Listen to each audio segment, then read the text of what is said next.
या ईसा मसीह, बुद्ध, सभी आत्मज्ञानी महापुरुष जो इस धरती पर हुए हैं, उनके जन्म या मृत्यु का कुछ जिक्र है। और जब शिव की बात आती है, जैसा कि आप कहते हैं और मैंने पढ़ा भी है कि वो स्वयंभू थे, और मैं अक्सर आपसे सवाल पूछती हूँ कि क्या वो हवा में गायब हो गए, और शायद ऐसा ही कुछ हुआ। यहाँ तक कि जिन महिलाओं से उनका विवाह हुआ, उनके साथ उनके बच्चे भी पैदा नहीं हुए, और वो कम से कम आप उन्हें जनसंख्या के लिए दोषी नहीं ठहरा सकते।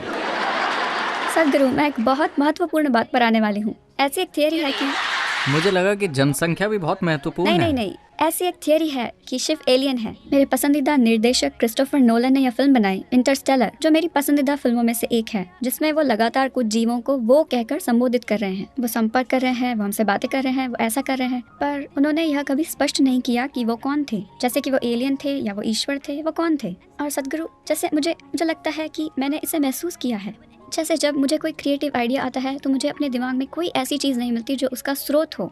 यह बिल्कुल ऐसा है मानो मेरे सिर में एक चिट्ठी आ गिरी हो। ऐसा लगता है कि यह किसी बाहरी दुनिया से है। ये कन्फेशन नहीं है।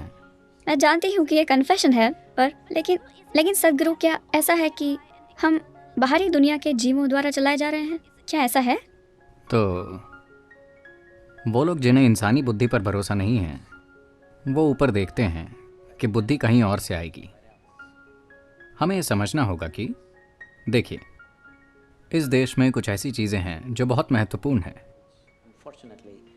जिन्हें दुर्भाग्य से वर्तमान पीढ़ी पूरी तरह से भूल गई है या बहुत कम लोगों को याद है। और बाकी की दुनिया में कुछ जगहों में उन्होंने पहचाना, बाकी जगहों में ये नहीं है। बात बस इतनी है कि यहाँ हमने ऐसी चीज़ों को इस तरह से समझा। उदाहरण के लिए योग में हम आपकी रीढ़ को ब्रह्मांड की धुरी कहते हैं, हम इसे मेरुदंड कहते हैं, यानी ये ब्रह्मांड की धुरी है। ब्रह्मांड क्या है, कृपया इसे समझिए। आज वैज्ञानिक ये स्वीकार कर रहे हैं कि ये एक अंतहीन ब्रह्मांड है। हम हमेशा से ये कह रहे हैं कि ये एक निरंतर बढ़ने वाला ब्रह्मांड है। तो हमने कहा कि आपकी रीढ़ ब्रह्मांड की धुरी है। ये बात बेतुकी लगती है। कोई वजन उठाए बिना भी कई लोगों की पीठ बुरी तरह दर्द कर रही है, यहाँ तक कि वो चल या दौड़ या कुछ भी नहीं कर पा रहे हैं। अगर ये ब्रह्मांड की धुरी बन जाए तो क्या होगा? हम ऐसा इसीलिए कह रहे हैं क्योंकि देखिए, आपको पता है कि एक ब्रह्मांड है, या आप सोचते हैं कि एक ब्रह्मांड है सिर्फ अपने अनुभव के आधार पर, है कि नहीं? अगर आपने अनुभव नहीं किया होता, अगर आप इसे नहीं देख पाते, अगर आप इसे इस तरह नहीं देख पाते और अनुभव नहीं कर पाते, तो आपको पता नहीं होता कि एक ब्रह्मांड है। केवल आपके अनुभव की वजह से ब्रह्मांड मौजूद है, और वो केंद्र जहाँ आपका अनुभव संचारित हो रहा है वो आपकी रीढ़ है। अगर हम आपकी रीढ़ में कुछ तार काट दें, आपको शरीर का भी कोई अनुभव नहीं होगा, ब्रह्मांड की तो बात ही छोड़िए। तो चूंकि ब्रह्मांड को अनुभव करने की आपकी क्षमता आपकी रीढ़ में आधारित और केंद्रित है, इसीलिए हम आपकी रीढ़ को ब्रह्मांड की धुरी कह रहे हैं। मान लीजिए कि ये हॉल, देखिए अभी हम इस हॉल की सीमाएं जानते हैं। अब हम ये विवाद कर सकते हैं कि ये इस हॉल का केंद्र है या वो इस हॉल का केंद्र है। मान लीजिए कि इस हॉल की कोई सीमाएं नहीं है, तो आप कैसे तय करेंगे कि हॉल का केंद्र कहाँ है? आप जहां हैं वही इस हॉल का केंद्र है ना? इस आधार पर एक मनुष्य के लिए हमने एक पूरी संभावना विकसित की कि कैसे न सिर्फ इन चीजों पर भरोसा करें, लेकिन इसे एक जीवंत अनुभव बना लें। यहाँ से ही इस शब्द योग की उत्पत्ति हुई कि समावेश तब नहीं होता कि मैं आपसे कहूँ ओ मैं तुमसे प्यार करता हूँ, तुम मुझसे प्यार करते हो, और ये सब। समावेश इसलिए होता है क्योंकि आपने अपने व्यक्तित्व की सीमाएं मिटा दी हैं। इसलिए नहीं कि मैं तुमसे प्यार करता हूँ, तुम मुझसे प्यार करते हो, मैं आपको गले लगाऊंगा, आप मुझे गले लगाओ, कि हम समावेशी हैं। नहीं, ये सब कुछ समय के लिए चलेगा। कल अगर वो ऐसा कुछ करते हैं जो आपको पसंद नहीं है, ये खत्म हो जाएगा।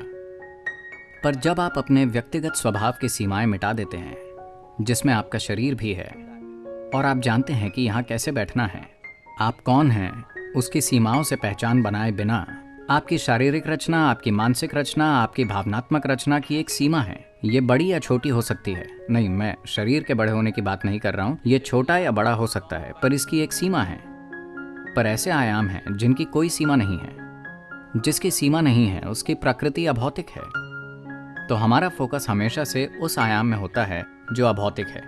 इसीलिए शिव सबसे महत्वपूर्ण बन गए, क्योंकि शिव का अर्थ है वो जो नहीं है, वो जो अभौतिक है। अब क्या वो, हम जिस योगी की बात कर रहे हैं, क्या वो मानव हैं? क्या वो कहीं और से आए हैं?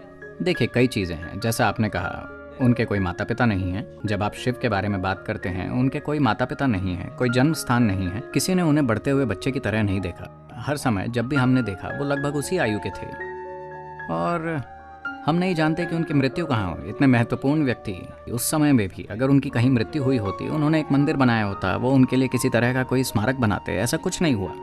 तो कोई जन्म नहीं है, कोई मृत्यु नहीं है, कोई माता पिता नहीं है, कोई भाई बंधु नहीं है, ऐसा कुछ नहीं है जिससे सिद्ध किया जा सके कि वो यहाँ थे। क्या इसका मतलब ये है कि हम ये मान लें कि वो कहीं और से आए थे? जरूरी नहीं है। पर अगर आप कहानियों को देखें, ये बहुत आम है कि शिव को यक्ष स्वरूप कहा जाता है। इसका मतलब है हमेशा यक्ष यानी ऐसे जीव जो इंसान नहीं है, लेकिन ऐसा माना जाता है कि वो इस धरती के प्राकृतिक वातावरण में मौजूद रहे हैं, जंगलों वगैरह में।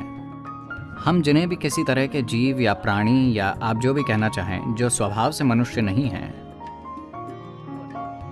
तो गाथाओं में कई बार आप देखेंगे कि कई सारे गीतों में और दूसरी चीज़ों में शिव को यक्ष स्वरूपा कहा जाता है। तो ऐसी कई चीज़ें हैं जो इशारा करती हैं, लेकिन ऐसा कोई खास सबूत नहीं है कि वो कहीं और से आए।